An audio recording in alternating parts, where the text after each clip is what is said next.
表了人类创造性的天才杰作，能在一定时期内或世界某一文化区域 di valori umani in un lungo arco temporale all'interno di un'area culturale del mondo. تطور الهندسة المعمارية والتقنية أو الفنون الأثرية أو تخطيط المدن أو Very unique or at least exceptional testimony to a cultural tradition or to a civilization which is living or which has disappeared. Offrir un exemple éminent d'un type de construction ou d'ensemble architectural ou technologique ou de paysage illustrant une ou des périodes. Представлять собой выдающийся образец традиционного человеческого поселения, землепользования или использования моря, характерного для той или иной культуры или культур, взаимодействия culturas o interacción humana con el medio ambiente, especialmente cuando se ha vuelto vulnerable bajo el impacto de un cambio irreversible.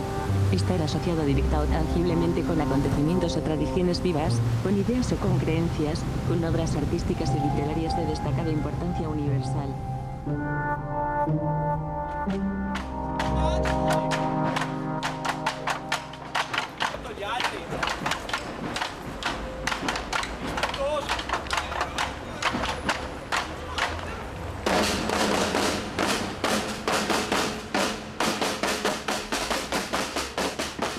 The ancient ceremony begins as scheduled, the Venetians dressing in their ancestors' costumes as they celebrate their traditional festival.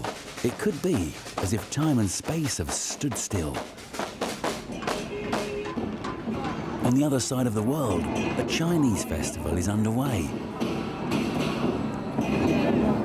However, beneath the colourful facial makeup, the people of Dunhuang are not as they were in ancient times.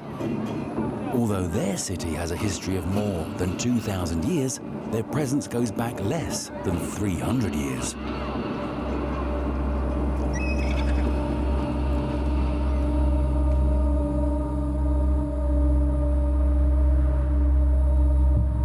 The ancient city of Dunhuang was established in 111 BC. The ancient houses, halls and temples have long been consumed by the undulating desert sands and swallowed by the earth. Where are those who once lived in the city? Beginning 3.5 kilometers west of Dunhuang and scattered over an area of the Gobi Desert of about 100 square kilometers are tens of thousands of ancient tombs dating from the Han to the Yuan dynasties. Nearest to the city are Han tombs. They're distinguished by their distinctive architecture. These were the earliest residents of the city who migrated from the Central Plains 2,000 years ago. 汉武帝拿下河西走廊以后，特别是建立河西郡以后，向敦煌地区大量移民，在汉成帝时期也一次大的迁徙。那么它的主体部分呢，主要是汉族。这个移民呢有这么几种，一种是士兵，屯田戍边的士兵，还有更大的量是哪些人呢？是罪犯。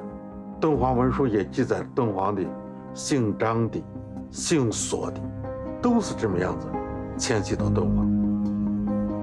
Dunhuang Prominent Clans Records, a document from the Tang dynasty, records the aristocratic families in Dunhuang, their places of origin and why they moved to Dunhuang. Only 3 surnames, Zhang, Yin and Sua, are registered.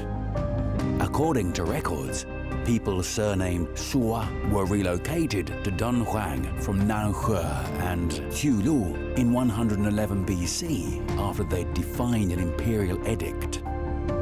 According to another document, those surnamed Yan came from Taiyuan Prefecture and were ordered to Dunhuang as border guards. Others, such as those surnamed Yin, settled here after completing 10 years of military service in the region.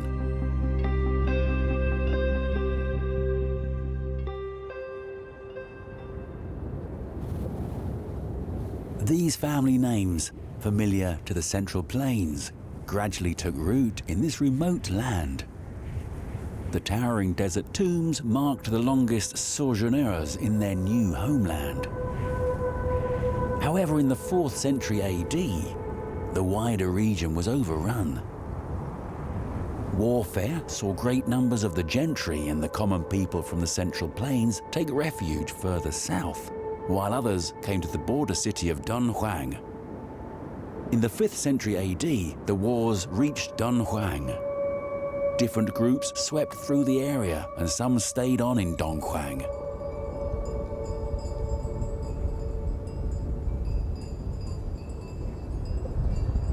At the eastern end of Minsha Mountains, dug into a 1,680-meter-long cliff, are 735 caves built between the 4th and 14th century. Those who paid for the digging of the caves were wealthy donors, some even having their portraits and names inscribed in the caves.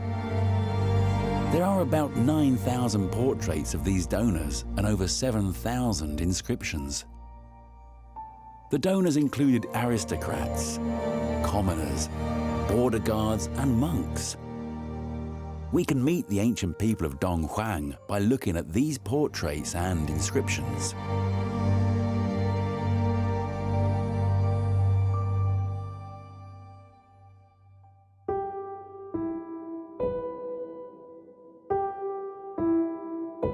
Cave 285 is the earliest existing Muagao cave, which can be dated exactly. On the upper side of the north wall of the cave, there is the famous 7 Buddhas portrait, with prayers and donors' portraits under each Buddha. Based on the illustration of the first Buddha on the east side, it was commissioned on the 21st of the 5th month of the lunar calendar, 539 AD, during the Northern Wei dynasty, to the Buddha of Amitaiduana by a devout disciple called Huahenu, who is holding a lotus flower. Judging from his surname and the tight-necked robe, Huahenu was probably from the Hepthalike ethnic group. Among the donors in the western section of the paintings, we have the inscription of Yin Angwei. People called Yin are descendants from those from the Central Plains who started to migrate to Dunhuang in the Han Dynasty. Unlike their ancestors who adhered to the original culture, Yin Angwei and the other donors of the same surname behind him were dressed in the same type of robes. Based on the chronological records, it's believed that the cave was constructed between 538 and 539 AD, when northern China had been unified for nearly 100 years under the Xianbei regime. The name of the Dunhuang people had already become established for those living in the area.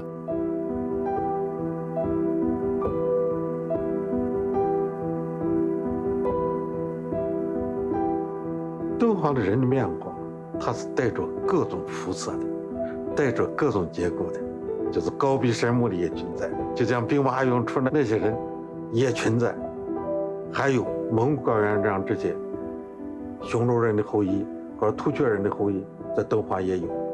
那么青藏高原上这些羌人的后裔，他也在敦煌有。说敦煌这块是多民族、多种人类的，在这块就是混杂交汇一个地方。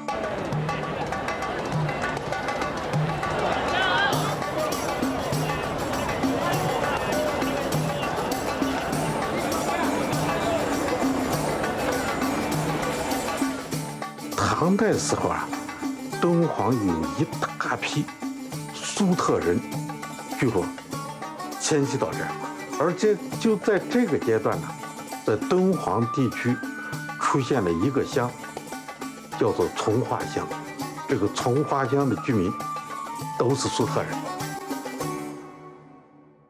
According to the recovered records, about 1/3 of the Dunhuang population in the 10th century were non-Han, of which the Sogdians were the majority. They were the major trading group in the city and even found their way to the political arena. Muagao Cave 156 is a merit cave in honor of Zhang Yizhao, the first governor of a local militia. The map drawn on the south wall of the cave commemorates the meritorious service of Zhang Yizhao's troops in rebelling Tubo tribesmen and recovering the Hexi region in 861 AD. Following their victory, the territory claimed by Zhang Yizhao's force was recognized as a border prefecture by the Tang dynasty. It became the Dunhuang Guiyi military commandery. The multi-ethnic regime lasted more than 200 years. 张议潮的母亲就姓安，就是姓安的，就是西域胡人。他的副手就是安景民。安景民这个人呢，就是一个典型的一个粟特人。A procession of Han and non-Han people, the Guard of Honor led by a fife band playing horns and drums from the western regions. The band is followed by a heavily armoured cavalry, the elite of the Guiyi army. They are followed by two groups of civil officials and attendants in accordance with the Tang Dynasty regulations. In between the officials and the cavalry are dance groups dressed in Tubua costumes and musicians playing both Han and non-Han instruments. They are followed by a large procession with 6 military banners, official insignia, minor officials and 8 silver knife officers. These appear with high-bridged noses and deep eyes and wearing flower-patterned felt hats and robes with side slits. The person riding the white horse on the bridge is the most important figure in the painting, Zhang Yizhao, governor of the region and warlord of the Guiyi army. He is followed by his guards and escorts. Behind the main force are the non-Han ethnic horseback archers wearing white felt hats, key supporters of Zhang Yizhao's regime.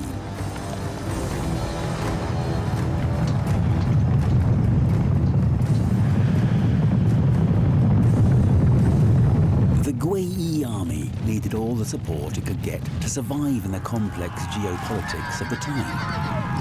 As the Tang Dynasty finally collapsed in the early 10th century AD, the Guiyi army set up its own local kingdom. Their blood ties became both deeper and more extensive.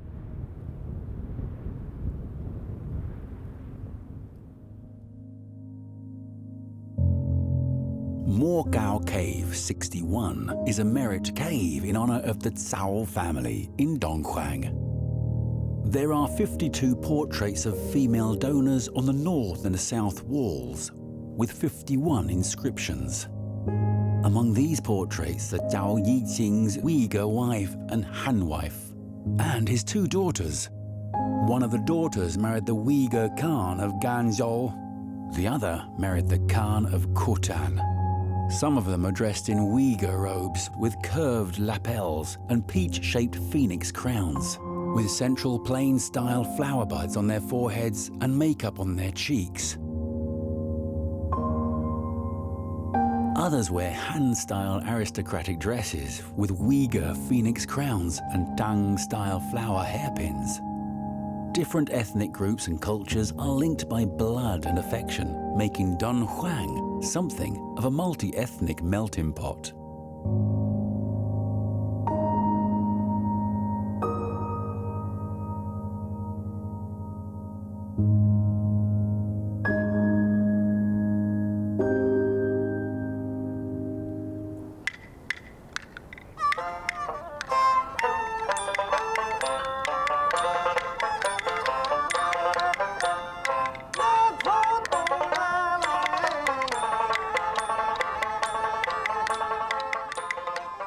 The 13th century saw Mongol conquest and with it the rise of northern grassland roads and maritime trade routes. Dunhuang lost its purpose as a commercial trade centre and a point of departure across the desert. The population migrated elsewhere, leaving just a few oases in the desert wilderness.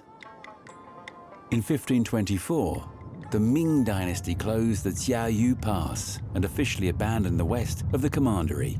It was 200 years later that the Qing government re-established Sazhou Institute in Dunhuang and relocated 2,400 immigrants from 56 countries in northwest China. These immigrants had no connection to the residents of the past, though they would share some of the same trials and tribulations.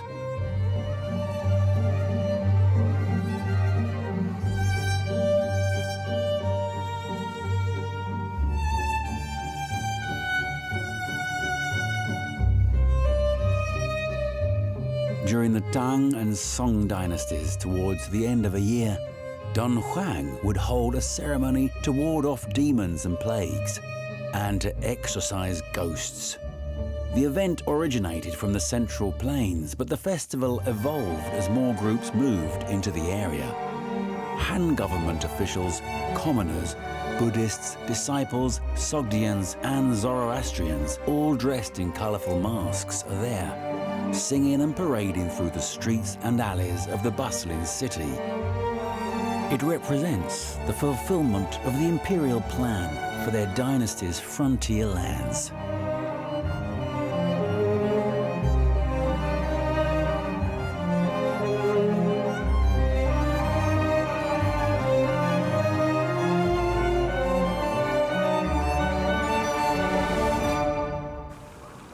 In the 5th century AD, when mainland refugees moved to the Venetian lagoon, it was just a deserted tidal flat.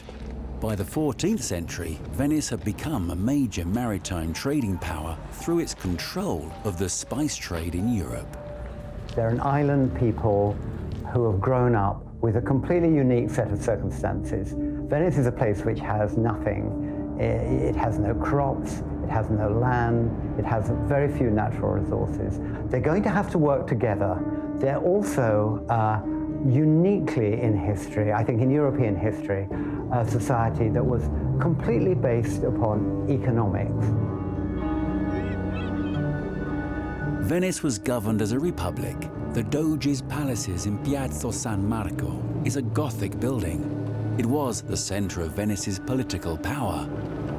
It was the residence of Venice's elected leader, the Doge, as well as the seat of its court and administrative bodies.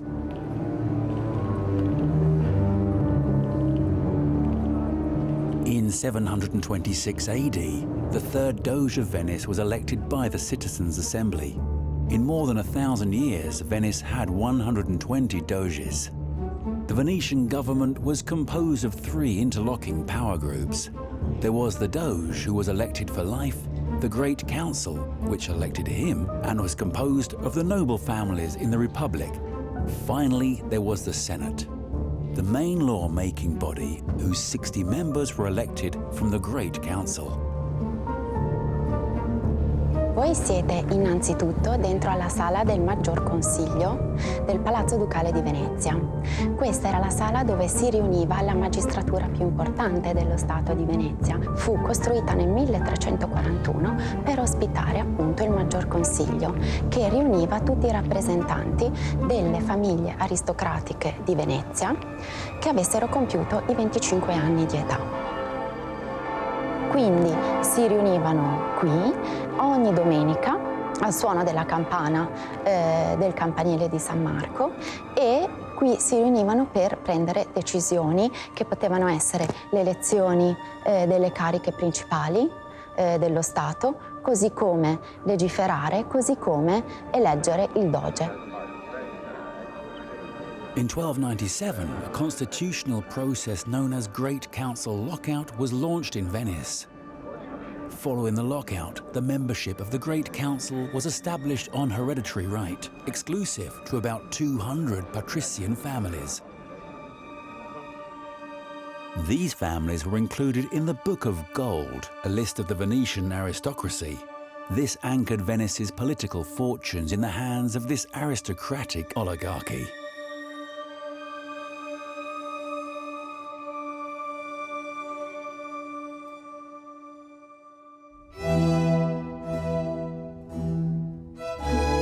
In the Venetian painting, Madonna of the Treasurers of the 16th century, the 3 people dressed in gorgeous velvet uniforms are the city's treasurers.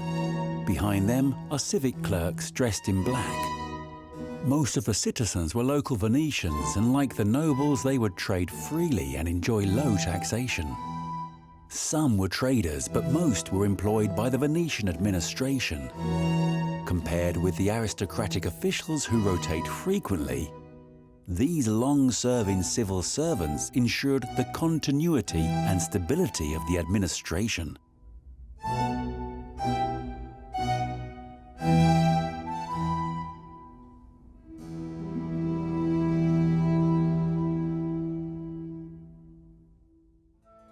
Venice was open to immigrants. Painter Bernardino Licinio was born in Bergamo, Lombardy, and he settled in Venice with his brother Arrigo's family. He painted this portrait for his brother's family with Agnes, his sister-in-law, located in the center and surrounded by her children. On the left was his brother Arrigo, and on the right was his nephew Fabio, who later became a goldsmith and sculptor.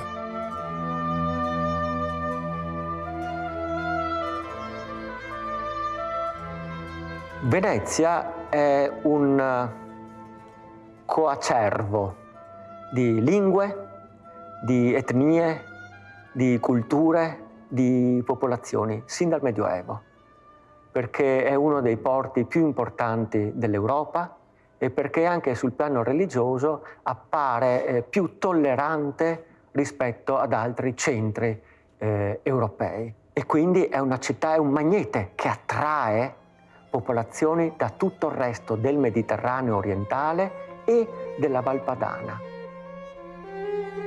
This work by the immigrant painter Gentile Bellini depicts a procession exhibiting sacred objects held in the Piazza San Marco on the 25th of April 1444.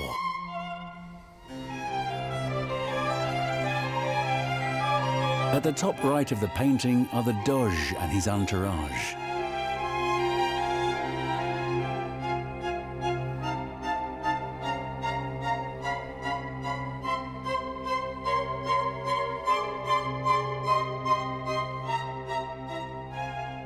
The San Giovanni Brotherhood is at the forefront of the composition, with their white hooded robes.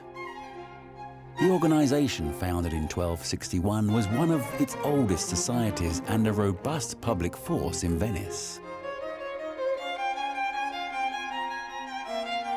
In 1501, there were up to 210 societies in Venice, with extensive engagement from wealthy Aboriginal citizens and ordinary people.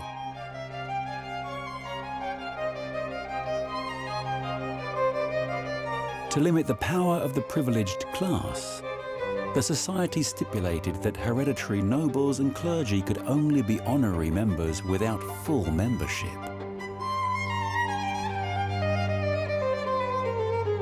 In the middle of the group is a businessman from Brescia, kneeling in front of the sacred objects, praying for the salvation of his dying son.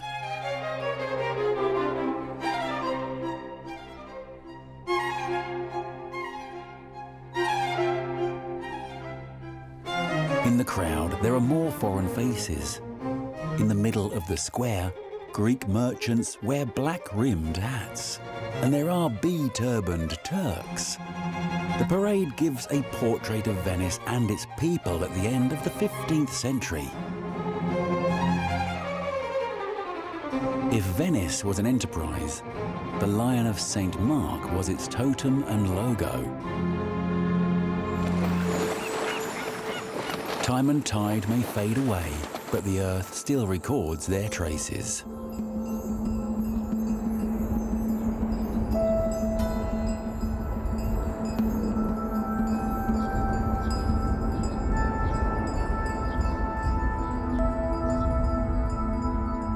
You have to go into each cave, and then each cave is a complete revelation. It shows us the development of religious painting, of Buddhist painting in China from sort of 300 up to 1,000 or so. This incredibly long period, about 1,000 years of religious art, perfectly preserved. You know, the atmosphere is dry, is safe, and the paintings are simply miraculous. The mural Prince Sattva Jataka sits in the middle section of the south wall of Morkau Cave 254. It tells the story of Sakyamuni's previous incarnation as Prince Sattva, who, on a hunting trip, had seen a female tiger and 7 young cubs dying of hunger. Out of compassion, he jumped off the cliff to let them feed on his flesh to save themselves. The painting adopts rough and strong colors and leaves little space untouched. The distorted and geometric form pushes against the frame with a strong concave and convex, as if it's about to break through the wall. Something never been seen in Central Plains artworks. The tragic theme echoes reality. In 421 AD, Qiuqiu Mangxun, ruler of the northern Liang dynasty, led 20,000 soldiers to capture Dunhuang and ordered the massacre of its population. In the following decades, Dunhuang saw much of welfare, pestilence, and famine.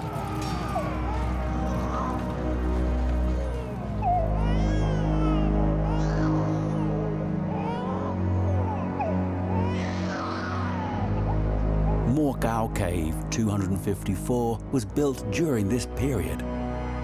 The strokes on the wall record the suffering of a city deserving of sympathy.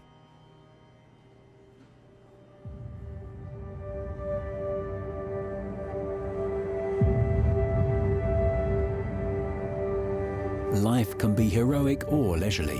When you walk into Cave 285, the fresh colors unfold before you. In the 6th century AD, the Xianbei regime reunited northern China. As their rulers were admiring of the Han culture, culture from the Central Plains were again reflected in the cave murals. The story of converting the 500 bandits on the south wall of the cave takes the form of a long scroll. This composition has been popular in the Central Plains since the Han Dynasty.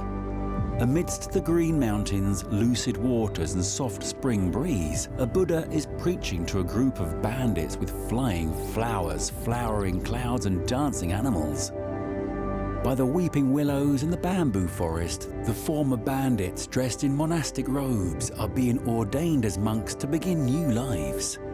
Buddhist stories are combined with the fantastical landscape, a common element in the Central Plains culture.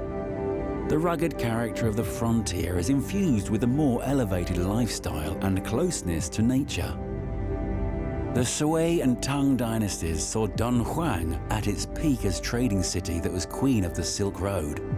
This was also the busiest time for grotto carving at Mogao. As Buddhism became more and more influential in China, sutra paintings were a popular theme for the murals. They were there to witness the piety of their sponsors and as a guide for eternity. In the Amitayur Duana suit on the south wall of Mogao Cave 172,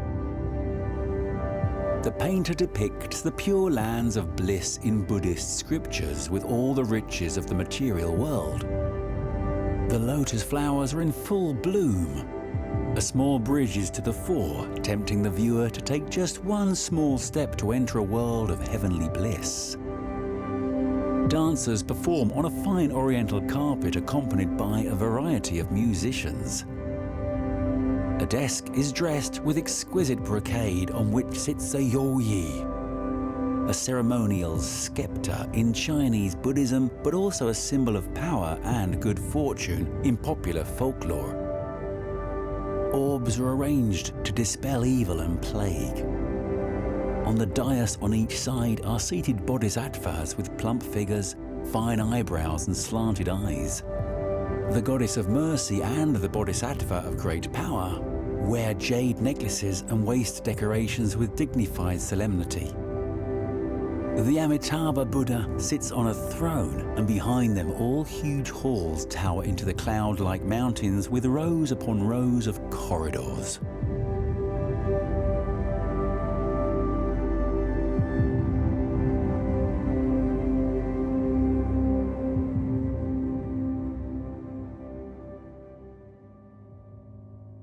Artists of Dunhuang painted the ideal grandeur in the secular world as an allusion to a world beyond, but never left their name on their works.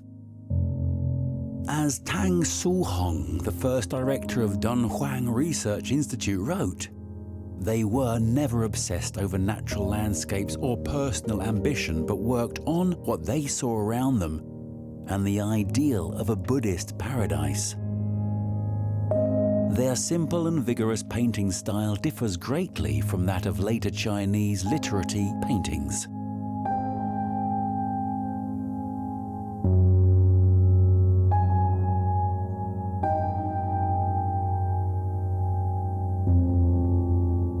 Mogao is home to 45,000 square meters of murals and more than 2,400 painted carvings, they bear witness to aesthetic, spiritual and religious beliefs of many different peoples over the hundreds of years that Dunhuang enjoyed as a flourishing melting pot of culture and commerce.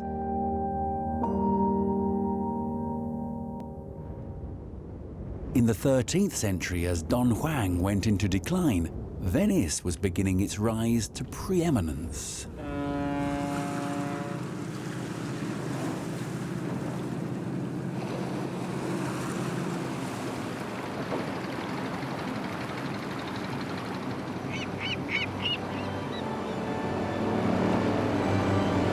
Venetians like gold. Brilliant gold represents reason, wealth, glory and tenacity.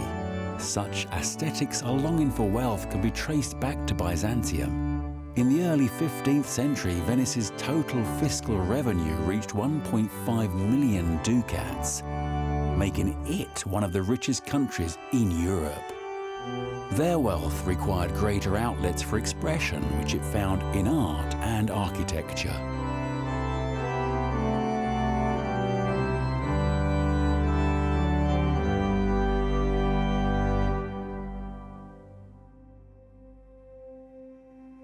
Giovanni Bellini is the artist who lit up the morning light of Venetian paintings. In his Christ Blessing, 3 techniques are employed simultaneously. With the Byzantine gold painting technique, the golden light circling Jesus' head symbolizes Christ's divinity. In a tempera painting, egg yolk and egg white are mixed with the pigment. This dries out quickly, requiring painters to be quick at their work. A new practice of oil painting, blending pigments with specific vegetable oils, was coming into its own. These paintings dry more slowly, giving the painter time to work on richer colors and textures. The wounds on Jesus' palm and chest are slightly visible, and the delicate shadow cast by his raised arm seems to affirm the authenticity of his resurrection. In the distance behind him, a serene and romantic light appears on the horizon, the same light that appears in the 16th century Venetian painting.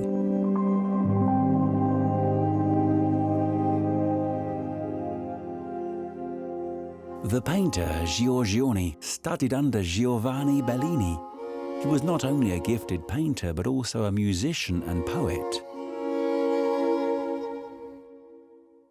In this painting, figures are placed among rugged rocks with mysterious creatures hidden in the water. In contrast to the bleak background, the center is a mesmerizing mix of light and color marking the horizon. Atmospheric perspective gives the distant mountain landscape a touch of cold blue. The magical moment life is turned into a poetic tranquility on the canvas.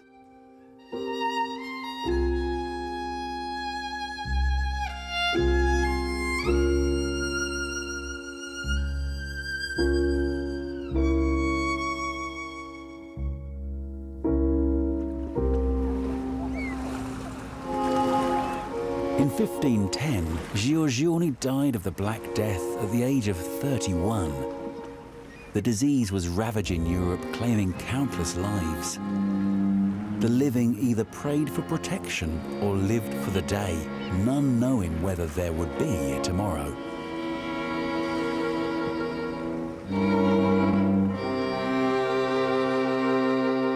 Tiziano was an outsider from the Alps who came to Venice to study painting. He would become the sun among its stars in the Venetian art world with his realistic and passionate style. The Bacchanal of the Adrians features a Dionysia, the celebration of the god Bacchus in Greek and Roman culture. Bacchus does not appear directly, but is replaced by a group of Andros islanders drinking together. The best quality pigments are presented in the purest way, and the scenery and people in the foreground are highlighted in warm colors. The distant mountains and sky at the back are cool colors, giving an air of remoteness. The spatial distance is realized by this contrast of warm and cold colors.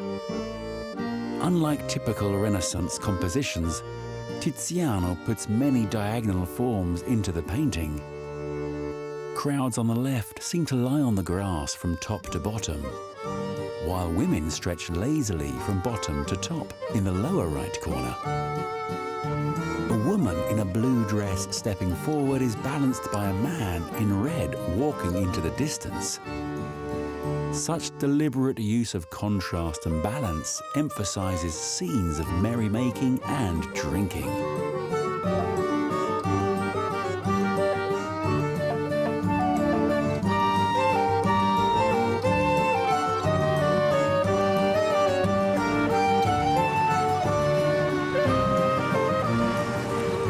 A writer of the time described his dinner with Tiziano in a letter. It's dusk. The table was well prepared, facing the lagoon with its gorgeous skyline in the distance. As soon as the sun goes down, the waters will be covered by more than 1,000 gondolas. The sea made elegant with beautiful women and vibrant with harmonious musical instruments. The Venetians' free and passionate lives continue to bloom under the brushes of Venetian painters.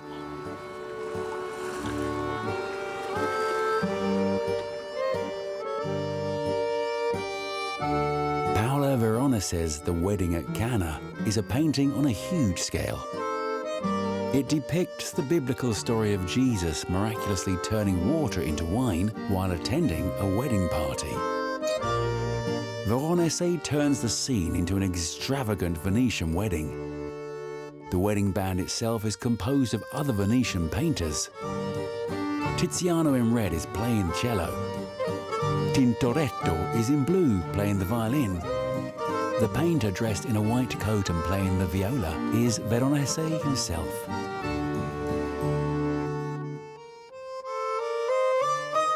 The barefoot servant pours red wine from a silver-coloured urn into a golden carafe.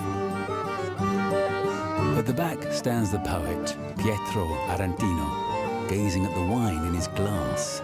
On the left side of the painting, the bride and groom sit at the outermost end of the table. The man in blue, man to the left of the bride, is the Ottoman envoy, Sakulu Muhammad Pasha. At the end of the table, in a pointed red and yellow hat, is Suleiman the Magnificent, the 10th Sultan of the Ottoman Empire. In later years, the Venetians and Ottomans would become deadly rivals for control of the Mediterranean. However, at the beginning of the 16th century, Ottoman fleets were successfully contesting the Indian Ocean passages, with the Portuguese allowing Venice to maintain its position of dominance in the spice trade. Thus, its intricacies of Venice's painstakingly maintained international relationships are reflected in this grand tableau.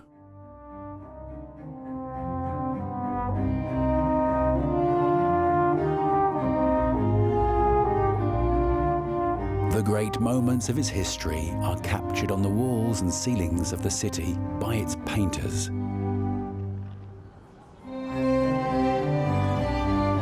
If Venice were a ship, then the great council hall of the Doge's palace would mark the laying down of its keel.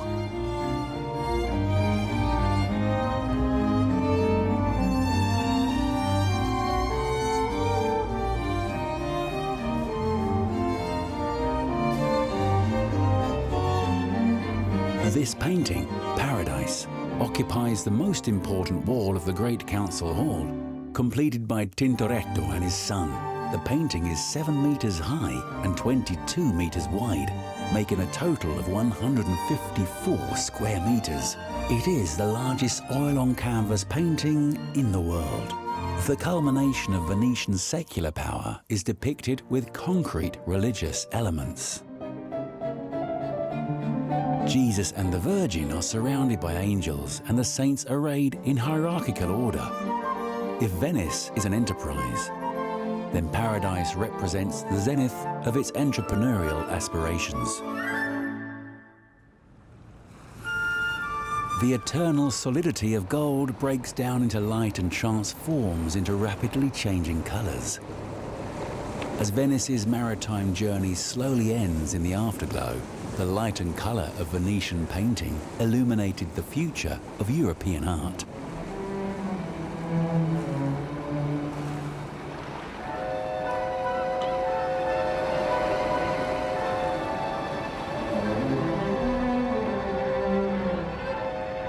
The idea of Venice gives rise to two stereotypes: the calculating commercialism that desires nothing but wealth, and the satisfaction of earthly desires in indulgence and masked decadence. The Rialto Casino, located in the Dandolo Palace beside Venice's Grand Canal, was the first government-approved public casino in the world. Known as the Ridotto, or private room, it opened during the Carnival of 1638. The walls are covered in gold brocade, whilst prostitutes and courtesans wearing dumb masks flirt with their clients from behind ornate fans. The masked men are better disguised, businessmen who have just made a fortune or nobles who have fallen in their ways. This type of mask set, referred to as bauta, consists of a mask called volto, a black hood decorated with lace, and a triangular hat. Its origins can be traced back to the 13th century, when Venetian citizens had to wear bauta to vote in order to ensure the even-handedness in major political decisions. It was Venice's version of the secret ballot. This seemingly strange mask symbolizes so much of what Venice was to become.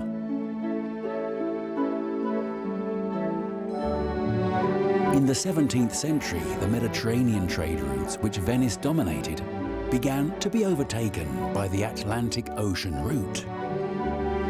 The once great trading power and art capital was marginalized and gradually reduced to a gorgeous but somewhat melancholy tourist destination.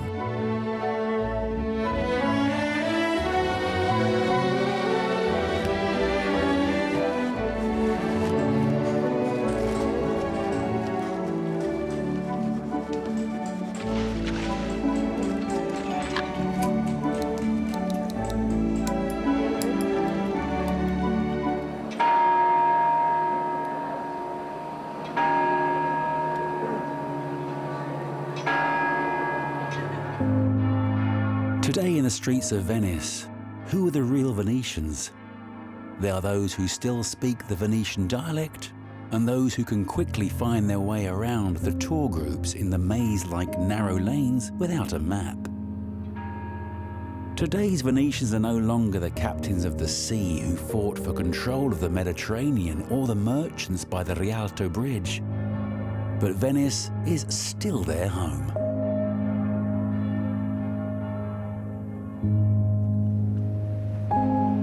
Burano Island is 40 minutes by boat from the main island.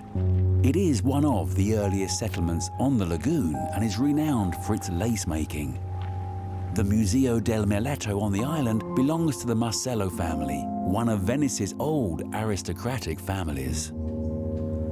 Il merletto ci viene tramandato dai bizantini.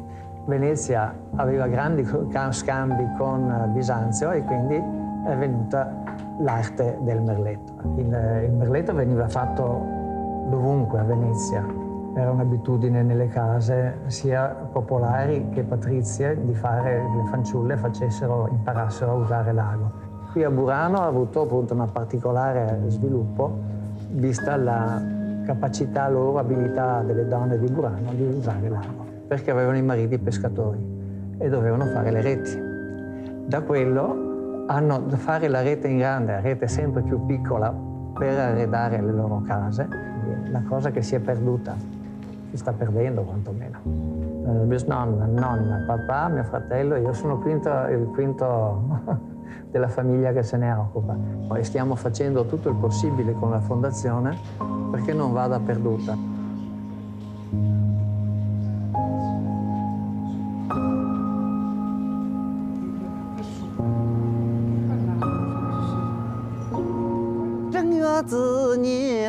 Zhan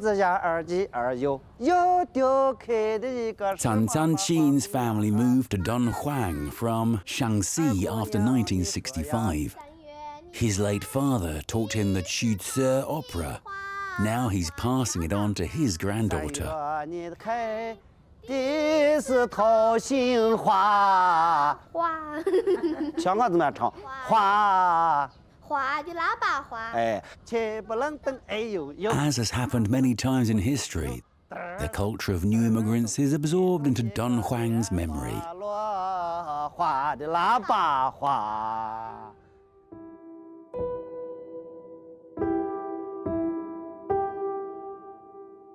In addition to migrants who came from afar to make a living here, after 1944, a new group of people settled in Dunhuang to guard it as their second hometown.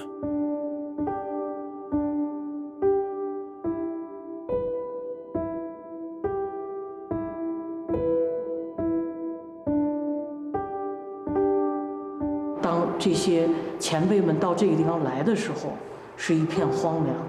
特别是在有一张照片中，我看到他们在深夜里边，在那个地方加班工作的时候，他们围坐在一盏油灯前。当时那盏灯特别触动我，我觉得那就是那盏心灯。恰恰是有这样一个群体，几代人生生不息的在这个地方，默默的、不求闻达的在这个地方工作。我觉得正是这种精神的传承，还会有更多年轻的人到达这里。 来把这个生命的历史接续起来，让它变得更长。